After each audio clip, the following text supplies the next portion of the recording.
నరేంద్ర మోడీ మూడవసారి ప్రధానమంత్రిగా పదవి స్వీకరించిన తర్వాత ఓ పక్కన పార్లమెంట్లో మాట్లాడినటువంటి సందర్భంలో ప్రధానంగా చెప్తున్నటువంటిది అంటే వీళ్ళు గత కొన్ని రోజుల నుంచి ఒక డ్రమటైజేషన్ బిగిన్ చేశారు. రాహుల్ గాంధీ కావచ్చు, ఐఎన్డీఏ కూటమి రాజ్యాంగం ప్రతిని పట్టుకుని రాజ్యాంగం తేడా వచ్చేసింది అన్నటువంటి.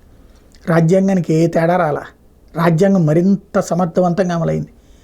రాజ్యాంగంలో చేసిన దిక్కుమాలిన సవరణలు సరిచేసి ఆర్టికల్ 370-35 రద్దు ద్వారా దేశానికి రాజ్యాంగం పరంగా ఉన్నటువంటి వెసులుబాటుని నాశనం చేసినటువంటి దాన్ని సరిచేసుకొచ్చారు. అట్లాగే రాజ్యాంగం కల్పించినటువంటి సర్వమత సమభావన అన్నటువంటి దాన్ని కూల్చేసి బుజ్జగింపు రాజకీయాలు చేస్తే దాన్ని తిప్పికొట్టారు ప్రజలు. వరుసగా 3 సార్లు నరేంద్ర మోడీకి అధికారాన్ని ఇచ్చారు. అదే విషయాన్ని ఆయన గుర్తు చేసుకుంటూ మరొక వైపున ఎమర్జెన్సీ లాంటి పరిస్థితి, ఏ రాజ్యాంగ ప్రతులు చేతిలో పెట్టుకున్నారో అలా రాజ్యాంగాన్నే మార్చేసేసి రాజ్యాంగాన్ని పక్కన పెట్టి పరిపాలన నడిపినటువంటి విషయాన్ని గుర్తు చేసుకొచ్చారు. వీళ్ళ దురదృష్టం ఆయన అదృష్టం కొద్దీ కరెక్ట్గా ఎమర్జెన్సీ పాలన చూసిన 50 ఏళ్ళు కావడం, 50వ వార్షికం కావడం అన్నటువంటి దాన్ని బేస్ చేసుకుని స్ట్రాంగ్ అయినటువంటి ఆన్సర్ ఇచ్చారు.